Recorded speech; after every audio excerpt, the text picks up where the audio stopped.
It's not to be like the world, and not to be like the great majority of American Christians, but to be like Jesus Christ.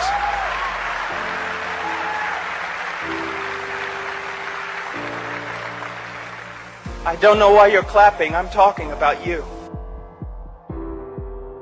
What's wrong with you people?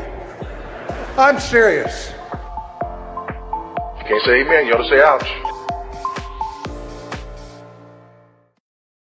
Hello, Humblebees. Welcome to Tulips and Honey. Welcome, Humblebees, to another great episode. I'm Becca, and with my other co-host, Lauren. Hi, guys. Yay. We're so excited. We have such a great episode. It's about Halloween, especially since it's coming up. We have some really great information for you guys. So, Lauren, what did you find out in terms of Halloween history? I'm curious to know. I love this topic. Yes. Just like as a little background, whenever I got saved, my first real experience as a believer was actually tripping into legalism like hardcore. Right. Thankfully, the Lord doesn't, he's soft with us, he's gentle with us when we're baby Christians, and he softly, gently led me out of that. Mm-hmm. But it was like hardcore messianic legalism that I got in my zeal for obedience to be to thank God for saving me. I wanted to follow all of the Jewish traditions and the holidays. It's all or nothing. All or nothing. Yes, that was definitely me as a baby Christian. I was like, guys, we can't do anything on the Sabbath. Yeah. I legitimately cooked on Saturdays and then put the away so that on Sundays we ate what I cooked on Saturdays. That was a real thing that I did. Wow. So on Sunday, I created the situation in the house where it had to be a Sabbath rest, which doesn't work for hospital workers. So it doesn't, or police workers, nothing. Yeah, the world goes on. Yeah, we're not actually in Israel, which means our timing of Sabbath is a completely different day and time. So I don't know how that would work. But it didn't take very long before God led me out of that. But before he did, I was researching all the different holidays, because that's a big thing in the Messianic movement where you have to reject all the paganism of the holidays that we celebrate today. And so I was trying to figure out how do you what do you do then? Do you just shut down? Do you become a monk? How do you handle this? Or do you become a Jehovah's Witness? What are people doing? Right. Yeah, seriously. So I started to really dig into the history of all these different holidays, but the Halloween one is really fascinating because almost all of the cultures have something to do with this sort of area, even though for the most part these cultures weren't necessarily connected. It's kind of fascinating to me whenever we see that it's kind of like the pyramids, you see the same type of pyramids in all these different areas, even though these particular areas. Oh, right. Like the Incan and the Mayan temples are very pyramid-like. Yeah. And so it's really, really interesting to me whenever we see stuff like that with all of these different cultures. And it's the same thing with this idea of Day of the Dead and stuff like that. Oh, right. So the research that I did actually was sort of suggesting it went back to Babel, where you had the first real idolatry at Babel is where, they had set up this king and queen as if they were gods, and they started to worship them. God separated the people at that point. They all had different languages and they all spread out. Well, they took all these traditions with them. So all the ancient cultures, they all have flood stories too, which I think is really, really cool. Oh, right. They're slightly different, but they all include animals. They include the whole world being flooded. They all include a boat, a certain amount of people being saved. And so even though they're different, the Hawaiian one, I think it's a canoe. Interesting. Yeah, it's really, really neat. Because that's all they knew. Yeah, right. Canoe, You pass down the word of boat from generation to generation. Eventually, for different people, came to mean different things. So I thought that was kind of neat. And you see the same thing with a lot of these holidays where they kind of pass down. And obviously, some cultures took it into a really dark place, where they did, sacrifice and things like that, trying to appease the gods of the dead. Fall time, you get all the harvest, it's exciting. And then the winter comes and everything dies. And that's why a lot of this stuff has to do with death. it's not actually the purpose of just saying, oh, people are all going to die now. Dun, dun, dun. No, right. It's not like die. Yeah. Exactly. The plants Right. die, the crops die, it gets cold. So I think that the history has like really dark places, and then it has places that are just sort of memorial stones of where cultural. Yeah, it's just a cultural stones. thing. Yeah, because harvest was important. Like, if you didn't have a good harvest, people would starve to death, right? So like there was no grocery store, there was no backup plan. If your harvest failed, you were going to have a hard time surviving the winter. But it wasn't just the pagans that celebrated harvest feasts. So there are, I believe there's 4 feasts of the Old Testament in the spring, and then there's 3 in the fall. There's like actual harvesting things going on in the Bible. We can look in the right. I'm not trying to like redeem Halloween. That's not what I'm saying. I'm just saying that all the different cultures have interesting things. Ruth comes to Boaz, and he's having a party. He's celebrating his harvest. This is fall. This is happening in the fall. When she comes, and Boaz is a image, he is a kinsman redeemer is coming, right? And so in the fall, during the harvest, here you have Ruth coming to Boaz, and it's not, I hate whenever I hear people talk about how this is a sexual thing. It's not a sexual thing. It is a cultural thing. In the culture, when you put the hem of your robe over someone, it was meaning to say that you were going to protect them. You were going to take care of them. It was not Ruth making advancements on Boaz. Right. That's not what was happening there at all. But what we see is that this is happening in a harvest time. And we see that like throughout scripture and throughout culture, throughout the world, harvest time is a good thing. Jesus says, look out, the harvest is plenty. Pray for the workers are few, right? And Jesus used a lot of harvest phraseology. References, yes. Yeah. So there's nothing wrong with actually celebrating harvest time. In our culture today, we go to the grocery store, we really don't have to worry about it as much. I know, it's everywhere, pumpkin, everything. Yeah. So we don't actually have to go out in the fields and toil quite as much as they did back then. So I can understand the disconnect. Like, that part makes sense to me. We have a disconnect. We have a problem with understanding. So the harvest themes, I just want to like start out with that. Like, if you put pumpkins and gourds and things like that up, I just want to like flat out say there is nothing historically or pagan about that. That's just about that. Normal. Yes. Yeah, that's literally just normal. You're celebrating harvest like people have always done. Whether or not people did it in a sinful way or not, people have always celebrated harvest. Yes. And I think original Boaz was doing. He was celebrating harvest. That's why he was there. He was sleeping, and that was traditional too. Boaz is sleeping at the foot of all the grains that he just harvested, right? Like, they threw a big party, and then he sleeps there. It was a weird traditional cultural thing. So he's celebrating. That's fine. Bring pumpkins in, bring hay in. That's great. But there are people out there saying that we shouldn't even do that. So I just wanted to point out that there's no historical evidence for the actual decorations being sinful. So I don't know. Yeah. And jack-o'-lanterns were originally, weren't they? They were turnips. They weren't even pumpkins. So I hate turnips. I know. Yeah. So like, jack-o'-lanterns were not originally pumpkins. That was newer to us in culture. And you were saying that earlier, like Halloween now, it is different.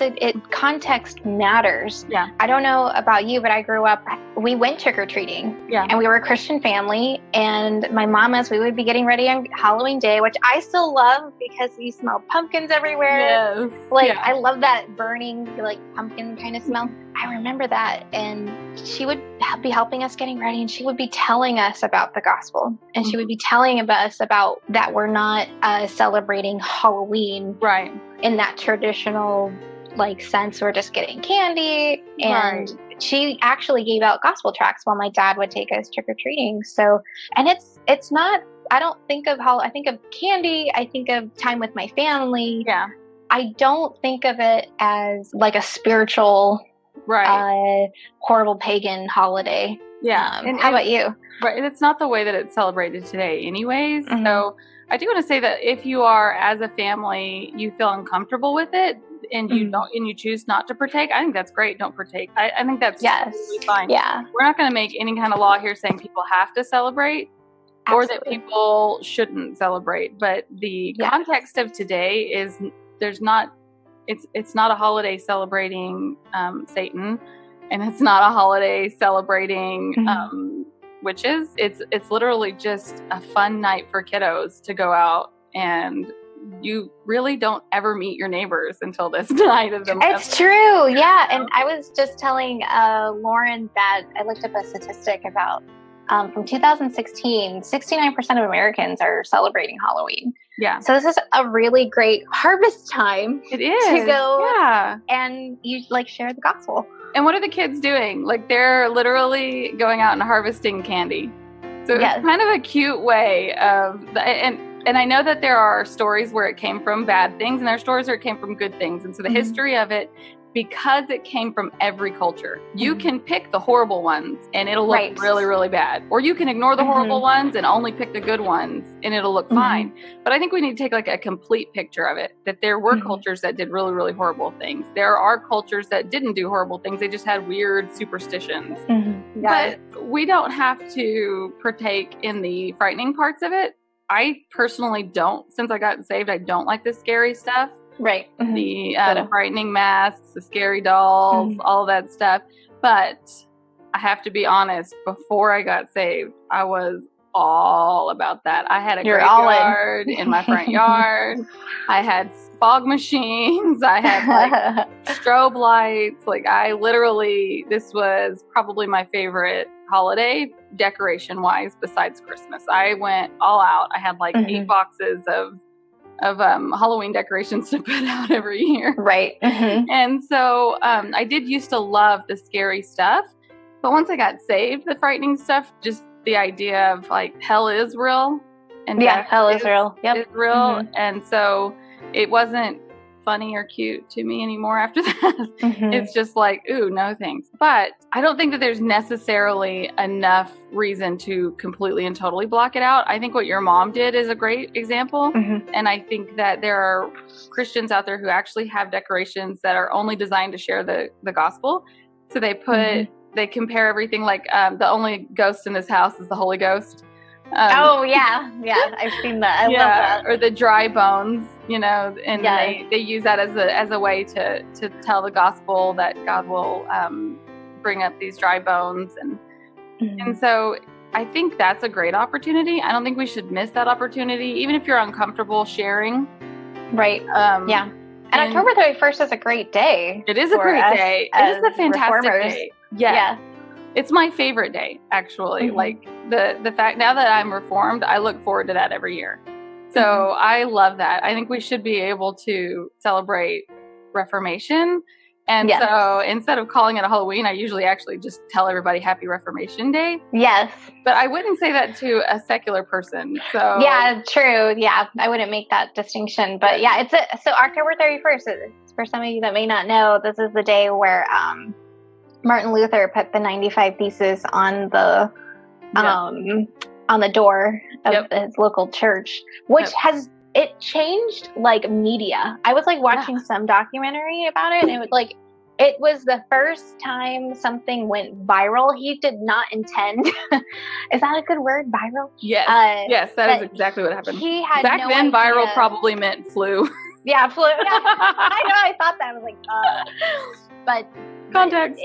It was right during the time of like printing, but they needed something to make money from it. Right. So he did not intend for that to be spread as fast as it did, but he's really how we have newspapers and like the things of stuff today, because some of his kids took it down and they made copies of it at the it wasn't even his idea, and he wasn't trying to start a Reformation. And I think probably the Reformation had, like we know the pre-reformers, there was already, this was already in the mix for a long time. There was never a point actually in history where the gospel was lost. By that point, by the Reformation, we had 200 years of Christians being persecuted by the Roman Catholic Church for teaching things that were separate. Here we have Martin Luther on October 31st posting this. I think probably to Martin Luther, this was just another day. But I love that it's on October 31st. I know, me too. Yeah. It just makes it extra special. Yeah, it's extra special. So if you're uncomfortable doing Halloween stuff, and I am uncomfortable with the scary stuff. I don't like the frightening stuff, but I love fall themed decorations. Mm-hmm. One of the reasons I love fall themed decorations is because it gets to stay out until Thanksgiving. So yes, I agree. Yeah. It doesn't have to just immediately be put away. I hate that whenever I can only put things out for like a day or two and then it's got to go away. But I think that what we see is there's lots of opportunities here. We can talk, we can have informed parties. We can get with our Arminian friends and tell them about this is an excuse, guys, to share Calvinism with those that don't want to hear it, because this is a great time. Yeah. I think more people probably become Reformed in October than they do at any other time, because so many people are talking about it. So I think that there's that, like you could use that. There are companies out there like Cross and Crest who are actually selling Reformation party stuff. Oh, so, that's cool. And you're going to have some Reformed roaster coffee. Yes. I love that idea. Yes. And there's some cool Christian places of candy that you can purchase from. Scripturecandy.com. Yes. Also, Oriental Trading Company has Christian candy and Halloween tracks. I liked this one. I'm going to have her put in the show notes. LetTheLittleChildrenCome.com. It's so cute. It's like a pumpkin, and you can put a thing inside of it, and you open it. It has all these different like gospel tracks inside, and it's so cute. So there's so many cool things, so many cool ways to share the gospel. Yeah, absolutely. Exactly. Like Living Waters, they do, if you want to go like to their YouTube, they actually show all the ways that they put on almost like a show outside in their yard. They have lights where you can do special little light tricks. No one can see what I'm doing, but I'm doing something with my hand. And it attracts the kids and it attracts the parents. And then somebody gets up on a box and they preach the gospel. See, I love this. This reminds me of what you just said before. You were like, if you don't want to celebrate Halloween, then be the one that turns your light off. But what Lauren and I are talking about is let's be a light during this time. Yes. And share the gospel. Absolutely. 69% of people are going to go celebrate in some fashion. This is such a great opportunity to go and share the gospel. Right. Oh my gosh, I would have loved to seen a show. Everybody's outside. It's great weather. Like everybody's outside anyways. Like this is such a great opportunity to have a little show.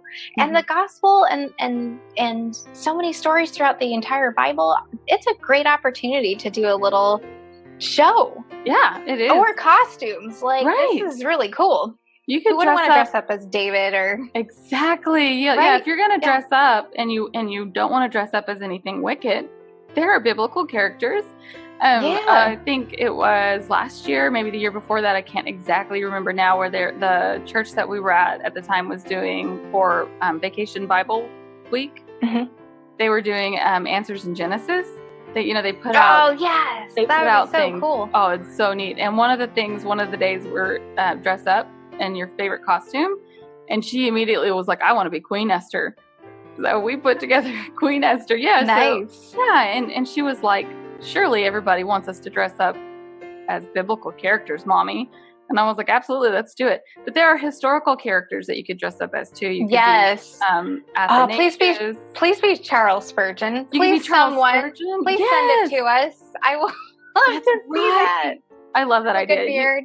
You could be John Calvin, Martin Luther. You could be Martin Luther in his stage where he's hiding and he's got his weird beard separated in the middle. Yes. It's so weird. Speaking of Martin Luther, I've been wanting to talk about this. So the Two Kingdoms doctrine is kind of this is by Martin Luther. And I remember hearing this other guy, Dr. David Van Drunen he's a professor from Westminster Seminary. He was talking about the Two Kingdoms doctrine on this other Tell them what he podcast. Teaches. You got to tell them what they teach. What does he teach? What is he a professor? Don't. Wait, teach him what? Wait, he teaches. Isn't he a teacher of Calvinism? No, I'm not sure. So he has his BA in Calvinism. Oh, that's what it is. Okay, that's what it is. His BA in Calvinism. That's the coolest degree ever. I know. I'm like, who has a BA in Calvinism? I'm like, that's I don't know where you get that, but I want it. Yeah. I believe that's what it is. It's like a BA in Calvinism. But Dr. David Van Drunen talks about Two Kingdoms doctrine, and Lauren and I are hopefully going to be getting this book and getting in contact with this guy and having him on the podcast Because Two Kingdoms doctrine is kind of about, there are two kingdoms, but we live in this world, and we get to, there are things that we get to be a part of in this world, and it's okay. Like, Right. it's okay that it's a separate kingdom, and we're enjoying the pleasures of it. Like, to say that we just can't have Halloween, nobody can have Halloween, you just aren't going to find that, like, in Scripture. Right. Where Yeah. we don't get to, everything is permissible, but not everything's beneficial. So Right. what Laura and I are trying to say, if you don't want to do this, if this is like in your heart, like for me, it's Hillsong. I'm like, absolutely not. Yep. I will have nothing to do with Hillsong. So if that's, I totally understand if you're like Halloween, it's just, I can't do it. There's something in your past. There's something that attaches to it for you. Right. Absolutely don't do it. If you're in your heart, you're like, this is just not doing it for me. But I was telling Lauren too, I think at my church, about like, it seems like half and half of the younger families seem to be partaking in Halloween or fall festivals. And then the other half are absolutely want nothing resembling it at all. Right. And I have major respect for everybody that chooses to do so or not. Yeah. I don't have an That's issue. a great point too. I'm really glad that you brought that up. This is one of those things that I really want to stress. I think this is a good distinction here. So let's flesh this out a little bit. Hillsong is a really, really good example. If I want to get in my car and play Hillsong, there's nothing wrong with that. If you like it, it's not sinful. It's not sinful. Right. Where it becomes sinful is if it's happening in the church, because this is a heretical group that shouldn't be played on stage where God's word is being brought to bear. If your pastor shows up in a witch's costume or whatever, Right. and tells everybody that you must practice Halloween, that is sinful. That's the distinction, right? So when it becomes a part of the church to force people to do one thing or the other, and whether people realize it or not, whenever a band plays Hillsong, you are forcing your congregants to listen to that music. It's not to their theology. To their theology. You're partaking in their theology, right? So there's a big difference. No one is gonna, well, I'm sure some people do, but they shouldn't stand up in church and say you have to participate in Halloween. It should be something where if you, on your time away from God's house, want to do this, then that's your choice. But there are ways where you can sin on Halloween. For instance, if it is something that you're uncomfortable with and you do it anyways, to you that is sin. I got a really great example. I love this example. It's a Ray Comfort example. When Ray Comfort got saved, he was a surfer, which is so weird. So in Australia. Yes, in New Zealand. New Zealand. Oh yeah. So he's got long hair. He's wearing Levi's. He's a surfer dude. He gets saved, and for 2 years after getting saved, he couldn't wear Levi's because it reminded him. Oh, interesting. Yes. Now, as he matured in the faith, it didn't bother him. So but it was a stumbling block at the beginning. I totally get that, because there was a guy that was just on Doreen Virtue's. He was a warlock, and she's interviewing him. Which, praise God that God saved him from that. That's amazing. God is amazing. Yeah. You need miracles when you can hear stuff. I know. Seriously. It was so awesome to hear his testimony. But you can definitely tell that he's very much like he can't partake in it at all because of where he comes from. I have major respect for that. Yeah. I'm totally cool with that. But we cannot tell other people you can and cannot.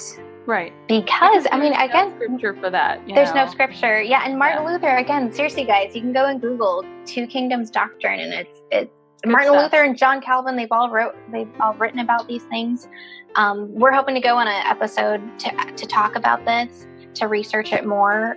We just haven't had time. Oh man, it's crazy holidays. The holidays have started. It's so crazy. Kaylee's birthday week is this whole week. It's crazy. It's been insane, y'all. I know. She's been sending me photos of the stuff. It's been so great.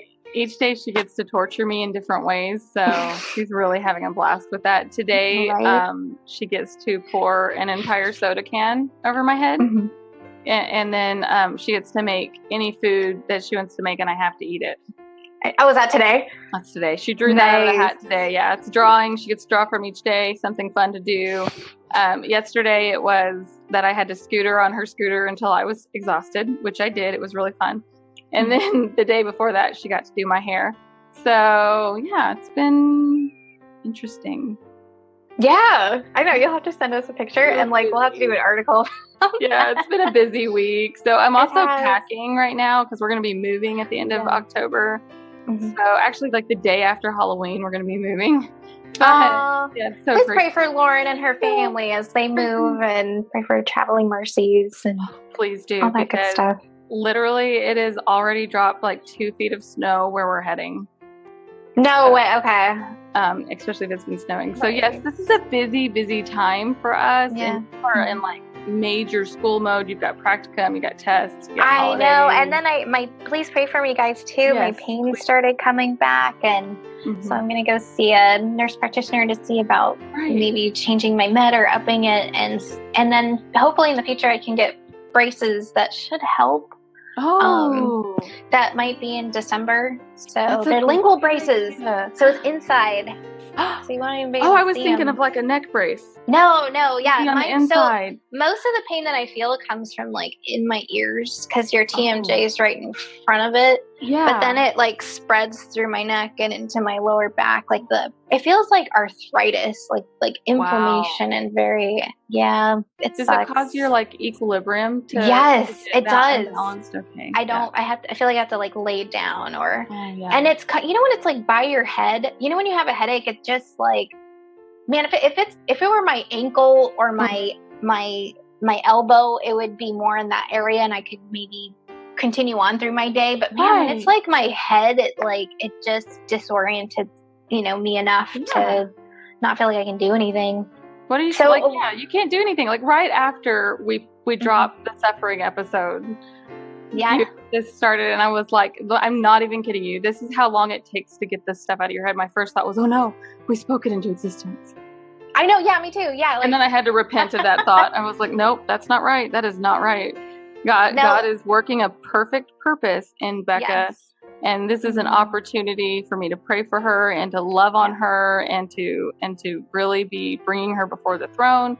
And it's an opportunity for you to take a break because you have been working yourself way too hard. Like I know. Yeah. Your school and with the podcast and social media, you're just constantly looking for wonderful things to do on the podcast and everything. And it was I love this. And then like the episode dropped and I like super needed to hear that in the midst of this. And I was like, it was just the goodness of God, the mercy. Like it's good to be reminded, folks, of those who are suffering. I just want to cry. And Lauren's been Lauren's been so great. Like she would text me and she would just be like, don't even, we're not going to do anything today. So the last couple of days I couldn't do anything. And she's just like, rest. And so I did. The last 2 days I've just been trying to feel better and stretch and watch shows and just rest. So I just super appreciate you, Lauren, and I appreciate our viewers. Don't make me cry. Stop it. Stop it. I will cry all over the place right now. Oh my goodness. So what are some of the ways that you think we can live separately in this life through Halloween without like becoming monks? What do you think is the best way to address Halloween? And I want to know like your favorite Halloween memory growing up. Oh, that's so, I think the best way is not to focus on the evil things. Mm-hmm. That's easy. I mean, just completely ignoring those things and embracing the gospel and sharing the gospel. And I think there's so many cool ways to do that as we've shared throughout this episode. Yeah. And fondest memory, gosh, going up to the door and just saying trick or treating is like so much fun. Yeah. So like, I remember the worst memory too is like I went up and this witch at one of the doors and she, said I had to give a joke so then I could get a candy, and I was like 5 and I was already scared, I was like, I don't want to give a joke. And so I said no and didn't get a candy. No way, you're kidding me. But my older 2 siblings did, and I couldn't think of a joke at 5. So sad. Yeah. What a terrible way to do it. Yeah. Jeez. It's terrible. I don't know who you are, lady, but that's mean. Hope you're not still doing that. Yeah. That's so funny. How about you? Those 2 same questions. I think that when we were kiddos, Halloween was different. Yeah. I think it seemed like back then there was way more candy being given out. I don't know if it was cheaper. Yeah, now it's like 2 is the average, I think is what I was reading. It's like just 2. Yeah. But we used to get a handful. That's what Yes. You'd fill your pillowcase, you'd come back home, you'd dump it, and then you go back out. Go back out. Yes, absolutely. 100% go back out. Yep. My favorite memory growing up, because we didn't grow up in a Christian household, so we just did, we didn't even know that this was a pagan thing or if it was or not or anything like that. We had no idea. But so my favorite memory is there was a point where I was in drill team. So sometimes it's called high steppers. The girls that come out in the middle of the football teams and they do the little kick dance, where they're kicking and doing all that stuff. I was in that, and we went trick-or-treating together. And I had been sick that whole week, and so I didn't think I was going to get to go. And even though I was still sick and I was still running a fever, I convinced my mom to let me go anyways. And and she came with me. She didn't usually go with us trick-or-treating, but she came with us that time because I was feeling sick. And we got to go. Some of the families had volunteered. The football families had volunteered to let us toilet paper their houses. Oh, that's funny. Nice. Yes. So you got to do that? Yes, that's my favorite memory. That's fun. It was so much fun because we were always picking on the boys and on the football team. So yeah, that was good fun to get to there's such great ways of community coming together. Like you were saying before, like you never see your neighbors. This is such a great time to like meet new people. I can tell you a really, really fun story too from my husband, and then I'll tell you ways that I think we can celebrate this while still being different. My husband's first time trick-or-treating, he was little, but not too little, right? So they waited until he could like really talk and walk. So like little kids did not go trick-or-treating, but now they do. Right. Back then you didn't see little ones out. It was like 5 and up, I would say, probably. That was a difference too back then. But now now I see like, first of all, it starts way earlier now. Yeah, and 2, people are pushing the stroller up too. Yes, that doesn't count. I'm sorry. It does not count. They're not going to be able to. Yeah, and now parents are dressing up too. Yes. Oh my gosh, I see a lot of them. Yep. But I did love going with my family and my dad taking us and my dad stealing our candy. But being with my family was such a great time. Yes, it brings people together. Yeah. There's a tradition in my husband's family that you eat chili cheese dogs before you go trick-or-treating. Oh, okay. Fritos and chili cheese dogs, that's their thing. So his grandma did it, and then his mom did it, and so I do it. I do it every year, but because I'm really, really weird, I have to change everything. So I dye our mustard green, and it's slime. Nice. And I dye our cheese red, so it's like, I don't know, blood and guts. I have no idea. Because our cheese dip that we make, it's got like meat in it and stuff. And so usually I dye the chili black. Oh, that's so cool. And by the end of it, by the end of it, it's disgusting, and nobody wants to actually. Yeah, it looks really gross to look at, but it's yummy to eat. And we usually do candied apples each year. Oh, cool! I love me some carameled apples. So I think the best way for us to stay separate. Oh, I didn't tell you my favorite thing for my husband today. Yeah. Yeah. Okay, so his first day out, he's 5, and he's getting candy, and he looks up at his dad, and he says, "This is the best day of my life." Aww. Yes. And I just love that story. We say it all the time. It's like a family joke where anytime anybody's getting candy or cake, everybody's like, "This is the best day of my life." This is so cute. Aww. That is like so sweet, because that's what little kids care about, right? They just want the candy. I think really, really important. We can sort of, I don't know, sometimes as believers, we can go in imbalanced directions, right? So a full swing in the wrong way would be witches, spells, crafting, things like that. Obviously, a full swing in the wrong direction would be actually sacrificing animals or children. Right. No believer is actually going to do this. We can swing in the wrong direction for sure. We can take it too far. we can also swing in the wrong direction the other way and take things too far. And I think there's a lot of believers that maybe take themselves really, really seriously. And I think there's a time and a place for that. And I think most of the time we should be serious minded. But we're also called to be really, really joyful. And it's a great testimony to people when we can go out on these kind of holidays where it's not a Christian holiday. This is not something Christian. We don't need to redeem it. We don't need to make it Christian. We don't need to redeem it, right? We can go out and be that light, like you were talking about. Instead of being a dark house and shutting off your lights, you can actually go out and you be know that those light. houses. You know those houses. Oh yeah, I had an opportunity a few years ago where we were trick or treating, and there was a house where the lights were on, but there was no decorations or anything. And the man actually didn't know it was Halloween. He was an older man. Aww. And his wife had just died, and so. Yeah, he wasn't paying any attention to anything. Like he had no idea why I was coming to his door. I was the first person to come to his door and knock. I had an opportunity to just love on that man, like kind and gracious to him, and to listen to what he had to say.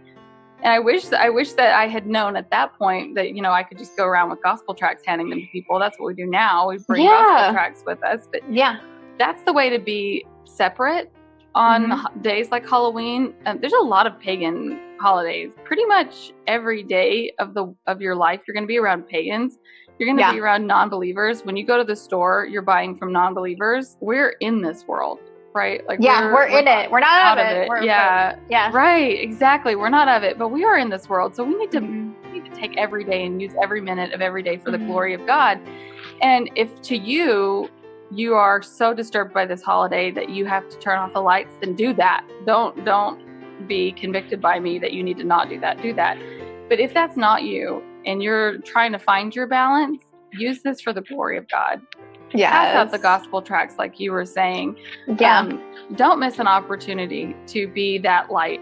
These children coming to your door, if you remember back when you were in school, remember back whenever you had friends, how many of them had broken families? How many of them had, I know for me personally, going out and trick-or-treating was something that took us away from the fact that we were hungry, and we didn't get candy. That wasn't something we could afford. Like, you didn't just go buy candy in our house. We could barely afford to keep our electricity on, and sometimes we didn't have electricity. There was a lot of times whenever electricity was shut off because we couldn't pay the bill. This is one of those times where we got to like go out and get all of the candy that we weren't going to get to eat again until the next Halloween. That's probably a lot of the kids coming to your door. They have broken families. They have abusive families. They have and how are you going to bless them?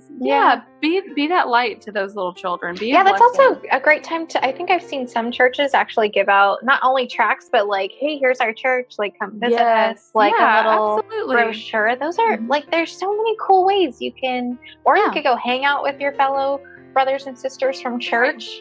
There's so many things you can do instead of like the whole, dark side of Halloween. Right. Yeah. We do need to be separate. We do need to be set aside. We don't need to be involved in the dark side, but we're not witches and we're not Satan worshipers. We're not those things, but we are believers in this world. And so we can take this day and use it for the glory of God. Yes. Just like every single day. But the difference between this day and all of the other days is that these lost people are coming to your door.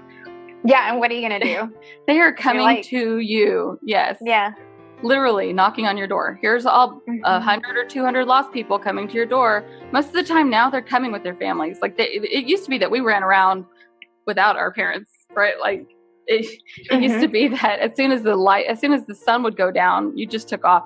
We were like little trailer rats. That's what they called us, trailer rats. Living in a little trailer park. So we would walk a pretty good distance to the neighborhoods alone, without adults, in the dark. They don't do that now. So you have an opportunity to actually give gospel tracts to children and adults. And adults. Yeah. Oh, that's true too. So, it's a better opportunity now even than it was. If you have like trunk or treats, I've seen a lot of people who say like, if you're going to do a fall thing, don't add trunk or treats. Don't do anything that is inclusive of Halloween. Halloween. Don't see that in scripture. I don't see. I don't see the idea that you need to remove any imagery. I I think that's taking things out of context of today. For this particular, yeah.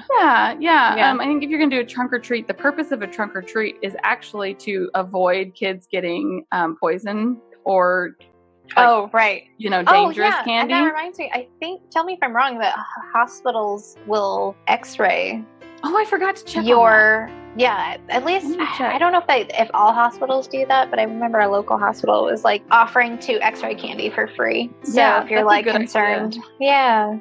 That is a really, I thought that was a myth. And then I was watching an Answers in Genesis I think most people video. don't do it. Mm-hmm. Yeah, and Bodie on Answers in Genesis, actually growing up, one of his friends ended up getting a piece of candy with a razor in it. And when they checked all of his candy, I think, if I remember right, that he had one in it too. So I thought that was a rumor, but apparently it did happen in some cities, like way back in the day. But yeah, I would check with your hospitals and see. Right. Definitely check your kids' candy. I always do that. Yeah. Yeah. My mom, we were not allowed to eat anything until my mom checked our candy. So we had to, but that was always fun. We'd come home and you show all your spoils and dump it all out. Go through trade. And trade. Yes, yeah. And then you go find your that. hiding space. Yeah. Yes, you had to. I always had to hide it from my Uncle Mike. He would get to it. I had to hide it from my dad. I still have to hide that from my dad. Yes, and then I love going the day after Halloween and buying all of the clearance candy. Yeah, the clearance candy. Oh yeah, that's a great way. Like if you don't want to participate the next day, just go buy the Halloween candy. Why not? Yeah, definitely. I think what I really want to come down on this in a balanced way, where we can say for us personally, it's going to be different. But if you're out there and you think, well, I'm just going to do a Reformation party, do a Reformation party. That's awesome. But also be prepared with gospel tracts just in case. I think we should always be prepared with gospel tracts. Yeah. But this is such a great opportunity. People are coming to your door. This is so cool. Yeah. I think that's what we're trying to stress. Yeah. So, but we're not saying, if you're I totally hear your heart, with the whole Hillsong thing, my husband and I, it's I can't listen to them ever again. It's just, I can't even listen to them on K-Love. Right. It's that hardcore for me. For me personally, I don't listen to K-Love or any other Christian program because I don't want to hear that. I don't want to hear those false bands. Doctrine. So I hear you. If you're I Halloween's just, it's too hard. There's too many bad memories, or you used to be a part of the occult, or whatever it is for you. I respect that 100%. Yeah, I do. But don't at church. It's really just not even a big issue. We just don't. It's not a big issue. Yeah. I don't put it on other people. Just I don't put on other people, you have to not listen to Bethel, or Hillsong. I don't do that to them. So I just, it's I think maybe this will go back to our original episodes about yoga. The difference of what we were talking about then really plays into this. If this was a holiday where people were legitimately worshiping false gods, I wouldn't participate.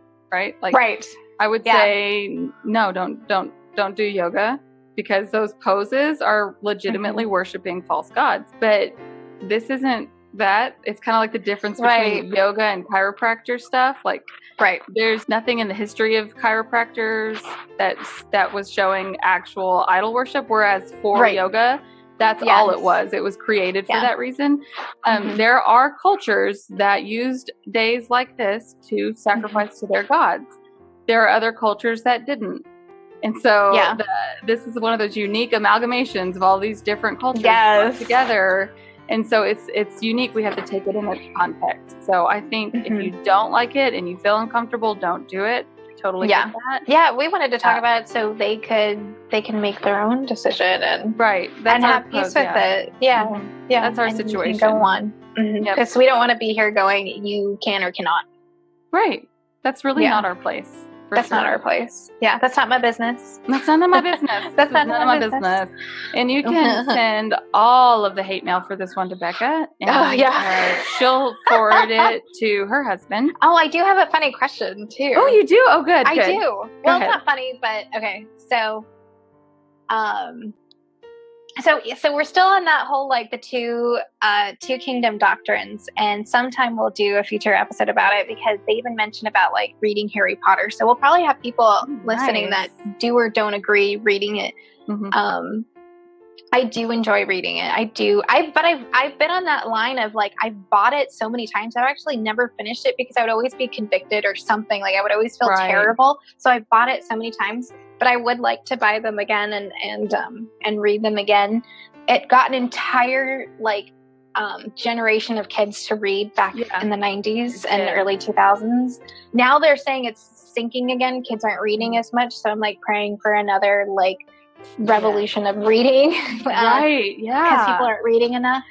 And that would be so cool. Someone out there, if you're reformed, please write an awesome, fantastical oh my gosh, I need that book. That would be so cool. To have another Pilgrim's Progress would just be so amazing. Something like that. So true. Yes. But Harry Potter, it's to me, it's not the occult. It's a great story, and it's fantasy. It's fantasy. It's not a biblical story. So I'm not trying to go in it with this whole, what's God telling me through this book?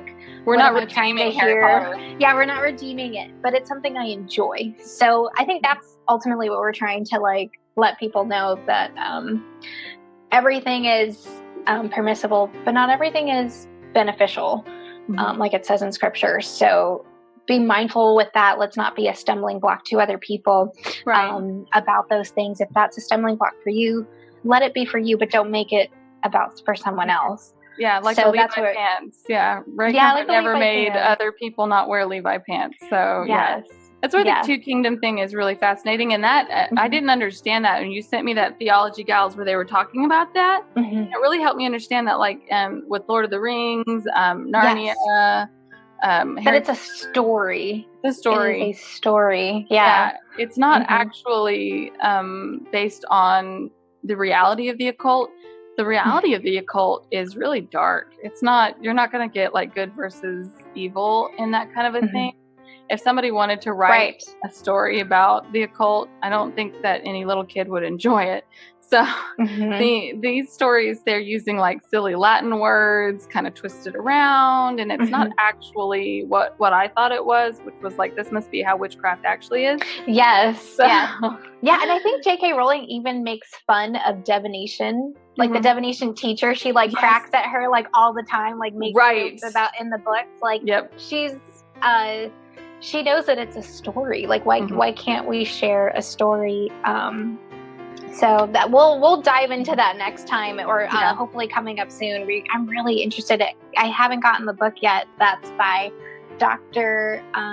David Van Duren, Living in God's Two Kingdoms, a biblical vision for Christianity and culture, so that we get to enjoy these things within reason, within definitely not saying go and watch Game of Thrones. Right. I'm making a distinction there of thank you. You know what I mean? Then you're partaking in debauchery and adultery in that sense of watching someone.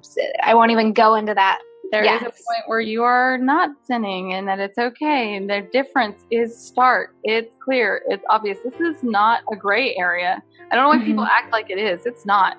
If something is sinful, like in Game of Thrones, there are scenes that are completely and totally just pornographic.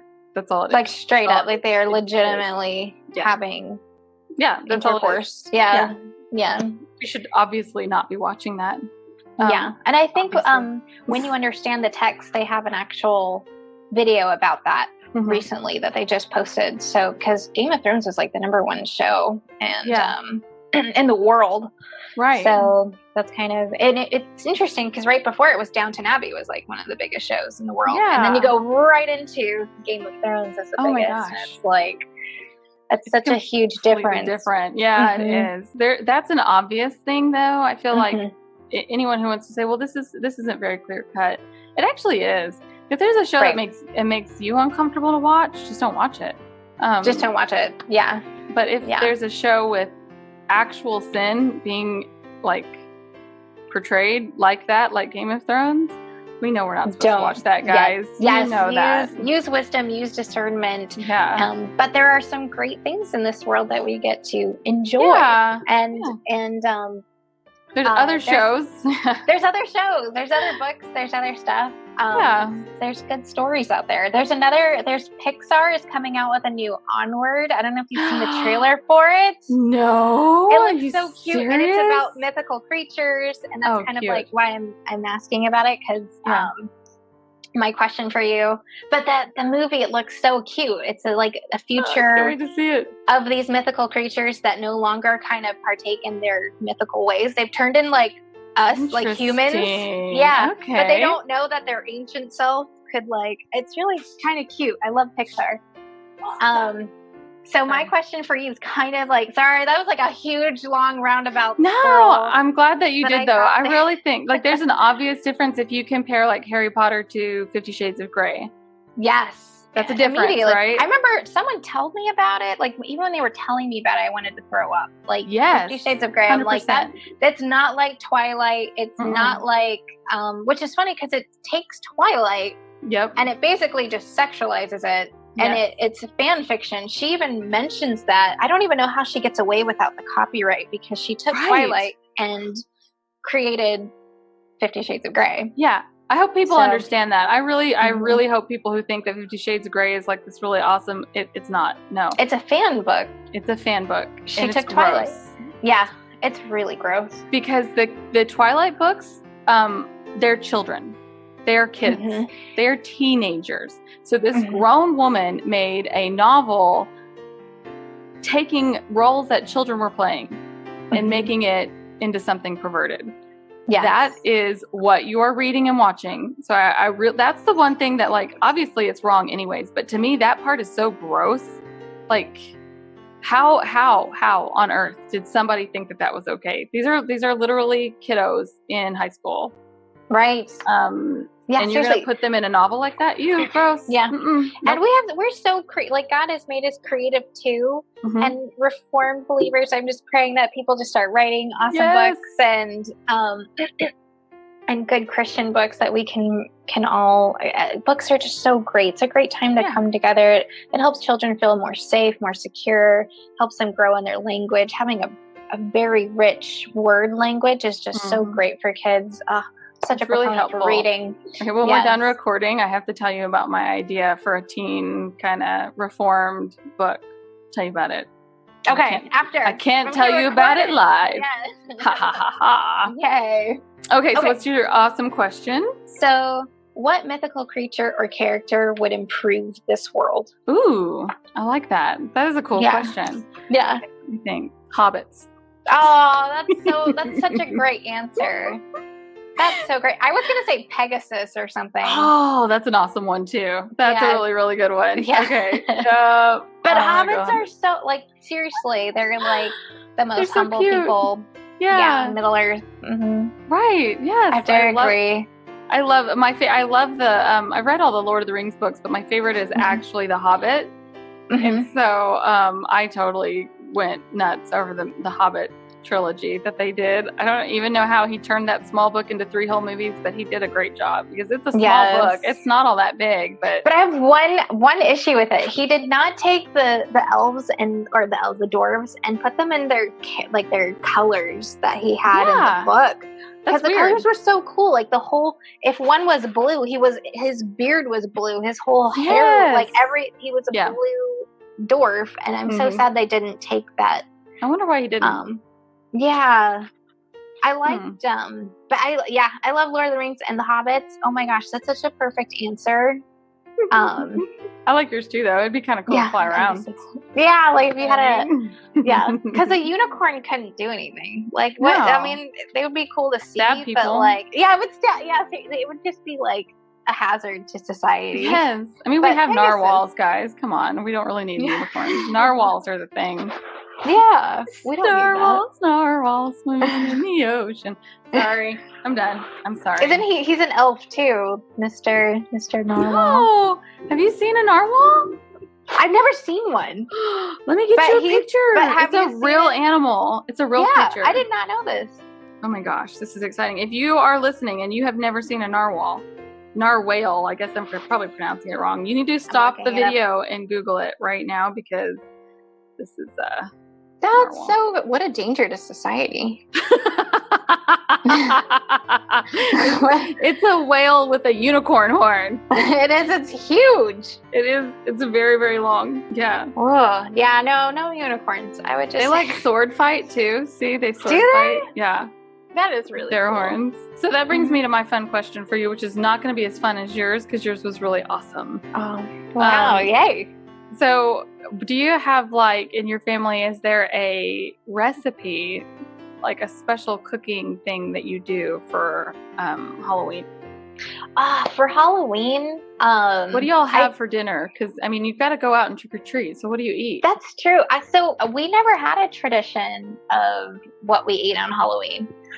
Me neither. I even remember, I just remember being so excited. We're all like getting ready in the house. Like, Yep. I'm not even thinking about dinner. Like, we're like waiting outside, you know, when can we leave? When can we go? And then Mom's like, not till the sun goes down, not till the sun goes down. Yes, they don't do that now. Now when the sun goes down, everybody goes inside. They stop trick-or-treating. I know, it's like opposite because we'd be out till like 9, going back to the same houses Yes. that we just went to like Right. top off. You know Yep. what I mean? Yep. Like, see how much so you can get.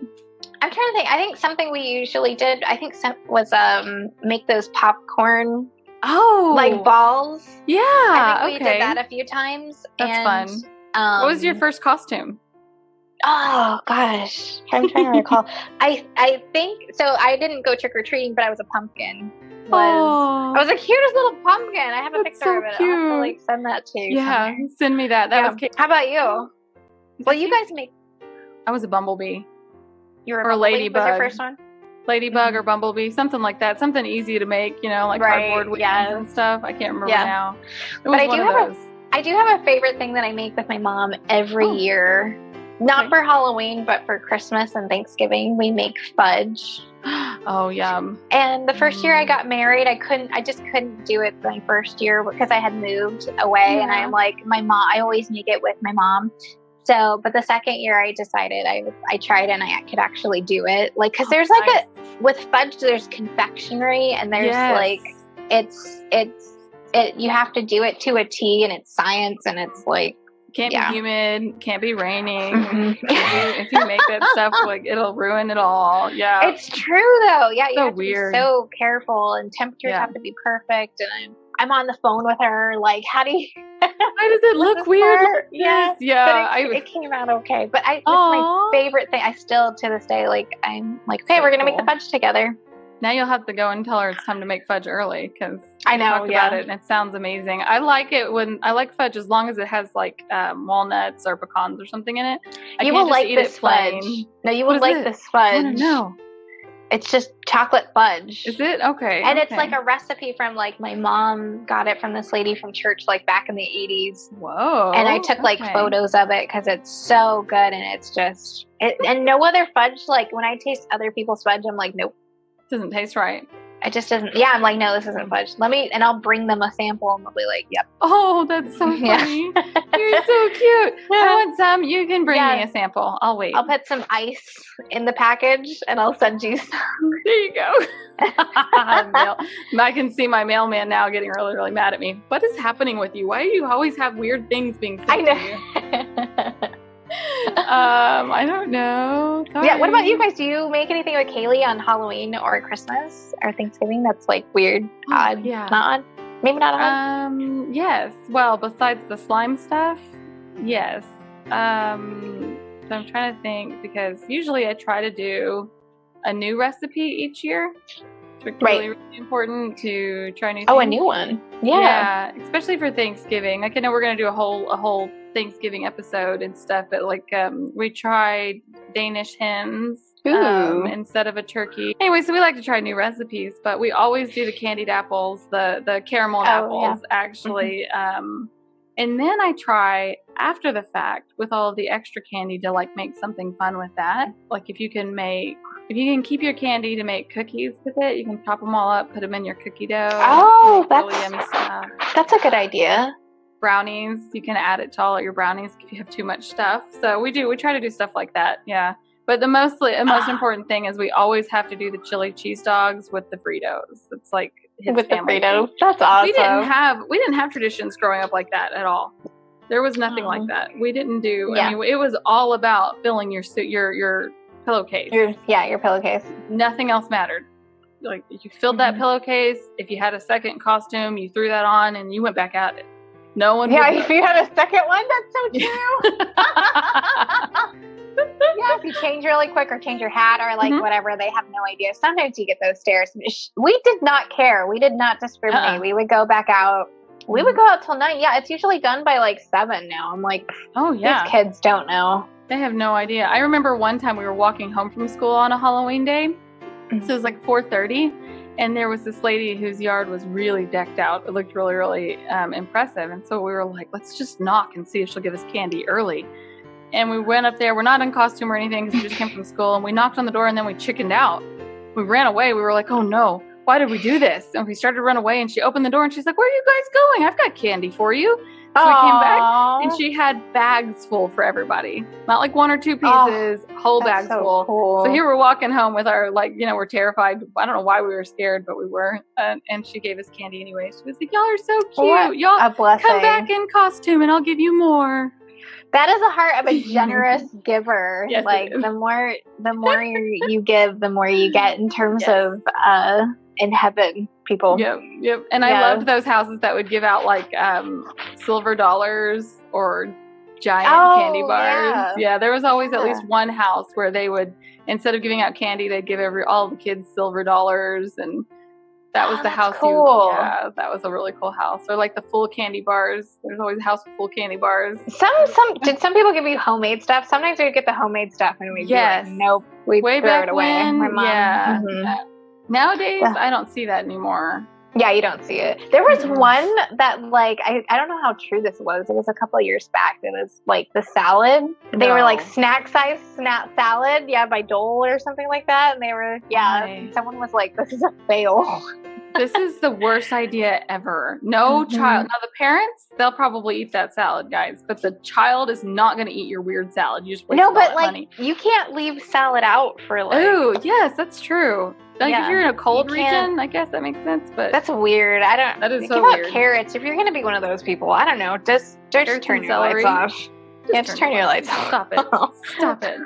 Let's look at people who hand out toothbrushes. Come on. Oh, I know, right? Yeah. I mean, we were thankful for it growing up. We were really thankful. We needed a new toothbrush probably. But nowadays, I'm just like, no, don't do that. Or just give it with candy. Yes. Or toothpaste. Come on, hook us up. Or cool. Do that. Yeah, bubblegum toothpaste. Okay. I have a word for today. Do you have a joke? We need a good Halloween joke. I did have one. I'm looking it up. I'll tell the word while you. Okay. I'm gonna give you the word that I heard today. No, I'm just kidding. It's not this kind of program. Okay. The word that I wanted to do today is actually sanctify.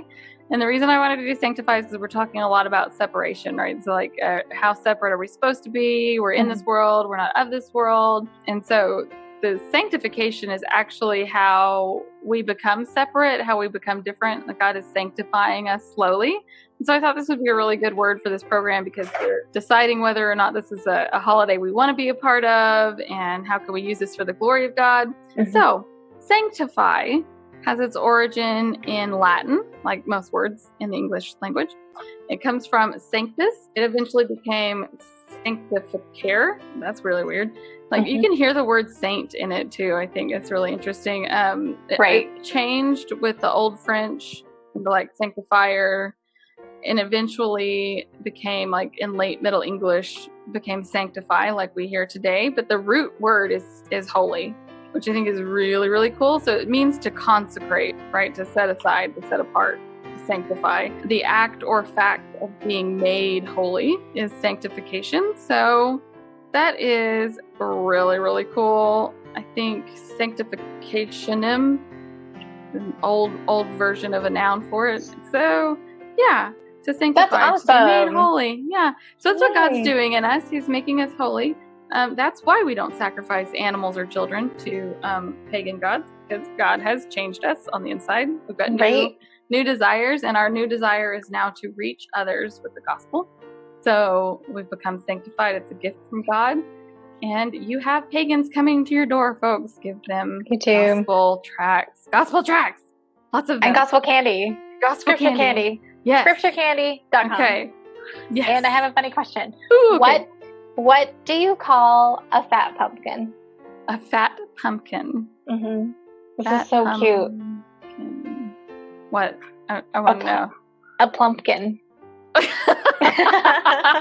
plumpkin. I have a bunch of these. These are so cute. I need to hear one more. Okay. That was so adorable. Let's give them a double dose. Okay. What is a vampire's favorite fruit? What? A nectarine. A nectarine. Oh my gosh. And what do moms dress up as on Halloween?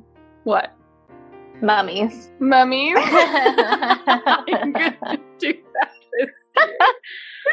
Yes.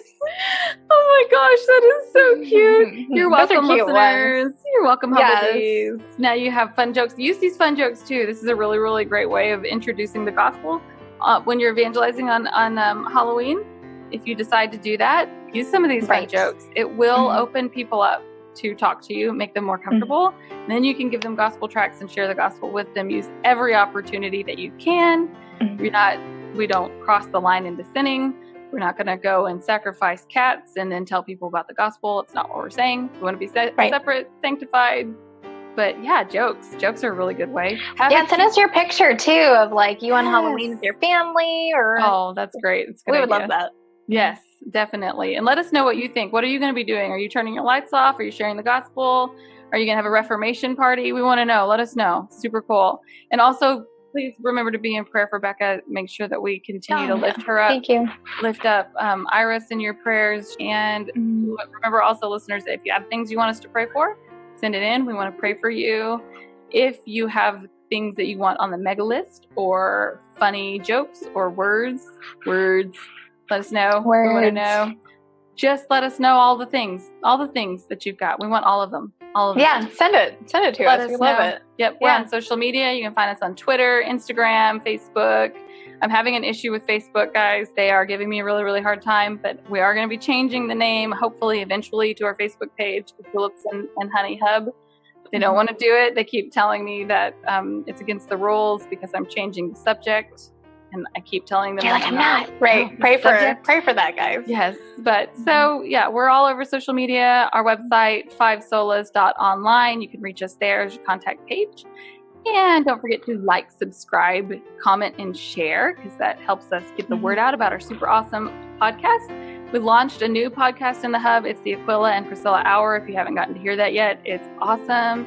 The second and fourth Tuesday of every month, they're going to be dropping new episodes.